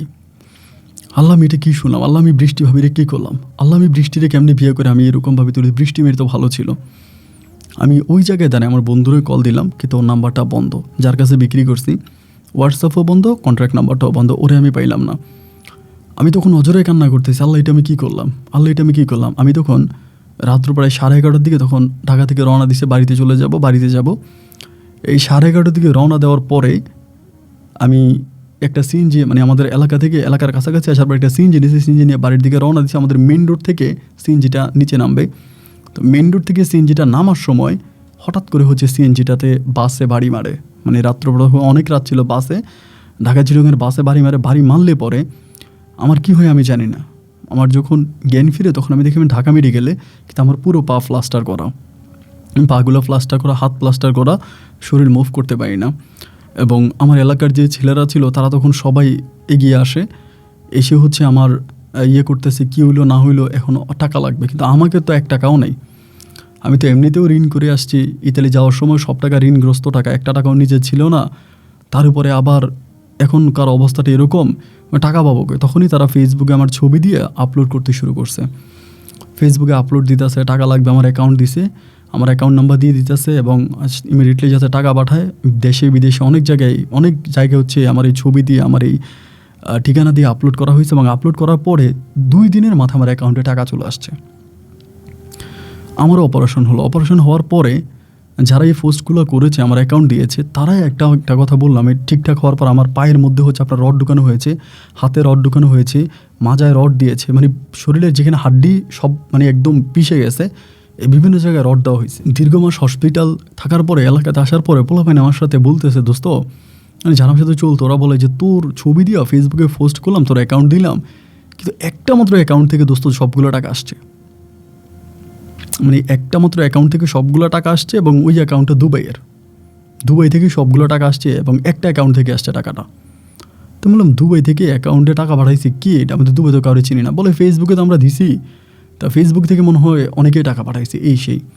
তাহলে ফেসবুক থেকে অনেকে টাকা পাঠাইবে এবং এটা কী ধরনের কথা, ফেসবুক থেকে কীভাবে টাকা পাঠায়, বা ফেসবুক থেকে তো টাকা পাঠানোর মানে একজনে কেন পাঠাতে তো অনেকে বলে সারা দুনিয়ার মানুষের যা টাকা দিছে, ধর কথার কথা 1 লাখ টাকা দিছে আর একটা মহিলাই তোর সমস্ত টাকা দিছে একটা নামে। তো এখানে থেকে নাম উল্লেখ ছিল, একটা ফোন নাম্বার উল্লেখ ছিল। পরে আমি ওই ফোন নাম্বারে যোগাযোগ করি, একটা নামে যোগাযোগ করি যে এই যেহেতু টাকাটা পাঠাইছে, মহিলার সালাম দিলাম, আসসালামু আলাইকুম, তিনিও বাংলাদেশি, ওনার বাড়িও সিলেটে।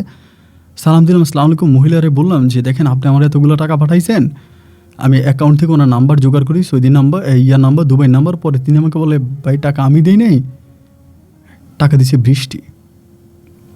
আমি বললাম বৃষ্টি কোন বৃষ্টি? পরে বলে ঢাকার অমুক জায়গার বৃষ্টি। আমি তখন বললাম মেয়েটাকে দেখতে এরকম বলে হ্যাঁ। আমি বললাম তো সে আপনাকে টাকা দিয়েছে? বলে হ্যাঁ সে টাকা দিয়েছে।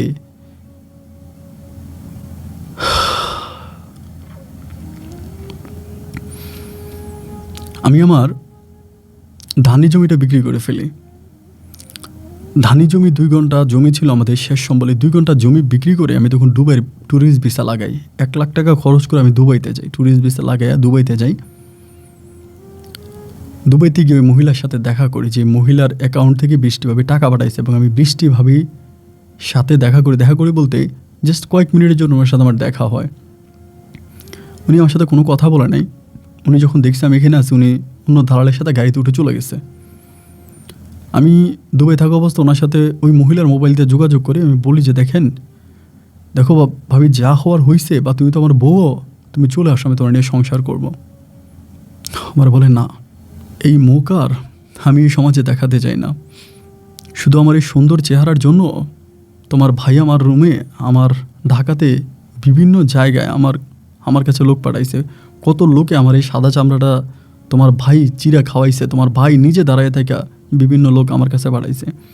তোমার সেই ভাই নেশা করতো, তোমার সেই ভাই জুয়া খেলতো, তোমার সেই ভাই ট্রেনে কাটা পরে মারা গেছে। আমি সহ্য করতে যখন পারতেছিলাম না যে এক একদিন এক এক পুরুষ আমার রুমে পাঠায়, এক একদিন এক এক পুরুষ পাঠায়, এবং সেই পুরুষরা যেই টাকা দেয় সেই টাকা দিয়ে তোমার ভাই জুয়া খেলে, আমি শেষ পর্যন্ত পালাই গেছিলাম, ভাইগে গেছিলাম না পারতে, ইচ্ছে করে যাই নাই। কিন্তু সেখান থেকে যেমনি হোক ফিরে আসলাম। এরপরে তুমি আমার বাবা মারে ধইরা মিথ্যে অভিনয় করে আমার বিয়ে করে শেষ পর্যন্ত আমার এনে তুমি বিক্রি করে দিলা।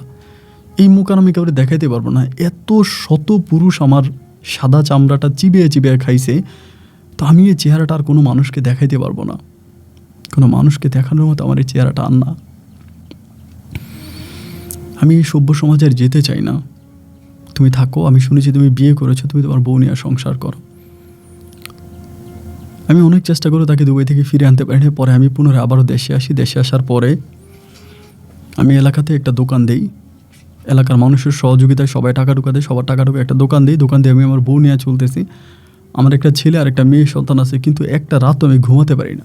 প্রতিটা রাতেই মনে হয় আমি বৃষ্টির জীবনটা নষ্ট করেছি। আমি যতটুকু জানি বৃষ্টি তার ভাইরে ইউরোপে পাঠাইছে, কোন একটা দেশে পাঠাইছে, এবং বৃষ্টির বাবা যিনি ছিল তিনি মারা গেছে, মা আছে। আমাদের এলাকা বলতে ঢাকাতে বিভিন্ন এতিমখানায় বিভিন্ন জায়গায় বৃষ্টি টাকা দেয়, এবং বৃষ্টির নিজস্ব একটা ট্রাস্টও আছে। ওইখানে অনেক বিধবা মহিলারা এবং বিধবা মেয়েরা যাদের স্বামী মারা গেছে, ডিভোর্সি এবং বিধবা মেয়েরা সেখানে কাজ করতে পারে, এবং সেখানে কাজ শিখে তারা বিভিন্ন জায়গায় কাজে যেতে পারে। মানে তার একটা ফাউন্ডেশন আছে, বৃষ্টি ফাউন্ডেশন আছে, এবং ওই ফাউন্ডেশনটা সেই চালায় এবং সম্পূর্ণ তার টাকায় চলে।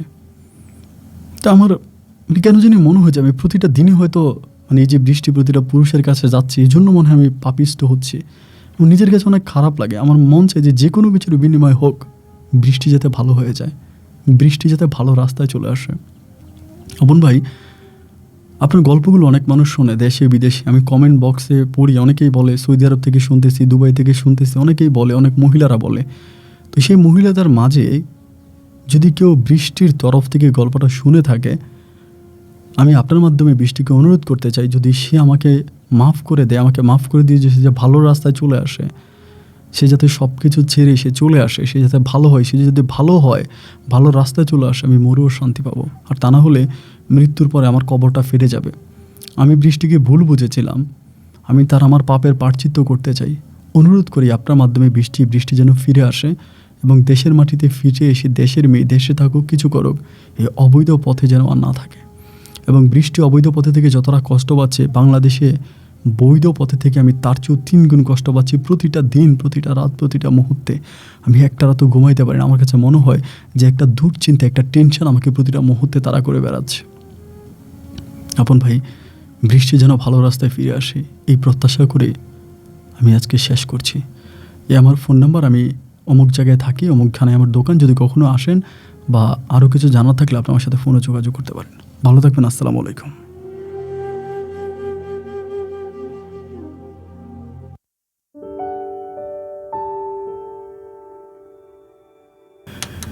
প্রিয় বন্ধুগণ, সবাইকে অনেক বেশি ধন্যবাদ এতক্ষণ পর্যন্ত নেওয়াজের জীবনের এই কী গল্প বলবো, এটা কলিজা কাঁপানো বলবো, কষ্টকর বলবো, প্রতারণার বলবো, না ধোকার বলবো, কী গল্প বলবো বলেন তো? খুব কষ্ট হয়েছে গল্পটা রেকর্ড করতে আমার। আমরা চোখে যা দেখি তা মাঝে মাঝে ঠিক না, আমরা কানে যা শুনি তা মাঝে মাঝে সত্য না। এজন্য খুব কারো উপরে স্টেপ নিতে হলে, প্রতিশোধ নিতে হলে খুব ঠান্ডা মাথায় ভেবে চিনতে প্রতিশোধটা নিতে হবে। দেখেন, নেওয়াজের ভাই নুমান, তিনি মারা গেছে। আমি জানি না আল্লাহকে কোথায় রাখছে বা উনি কেমন আছে, মারা গেছে। নেওয়াজ একটা বারের জন্য কিন্তু তার ভাই যেখানে চাকরি করতো সেখানে গিয়ে তার ভাই সম্বন্ধে জানে না, ভাইকে অন্ধের মতো বিশ্বাস করতো। এবং ভাইকে অন্ধের মতো বিশ্বাস করতো বলে গ্রামের সহজ সরল সুন্দরী বৃষ্টি মেয়েটাকে সে বিক্রি করে দিল। এবং কোন জায়গায় বিক্রি করলো? এবং এই মেয়ে কত বড় মনের অধিকারী হলে, কত বড় মন হলে সে এই নেওয়াজকে আবার টাকা দিয়ে চিকিৎসা করায় বাঁচায় আনছে। বৃষ্টি টাকা না দিলে নেওয়াজের অপারেশন হতো না। ফেসবুকের মানুষের 1 টাকায় 2 টাকায় নেওয়াজের এত লাখ লাখ টাকা, এত টাকার অপারেশন হতো না। আল্লাহ আল্লাহ তোমার খেলা। যাই হোক, সবাই ভালো থাকবেন, সুস্থ থাকবেন, এই শুভকামনা। আজকের মতো এখানে বিদায়। দেখা হবে অন্যদিন অন্য কারো বাস্তব জীবনের গল্প নিয়ে। নেওয়াজকে নিয়ে কিছু বলার থাকলে আপনি বলতে পারেন। আল্লাহ হাফেজ।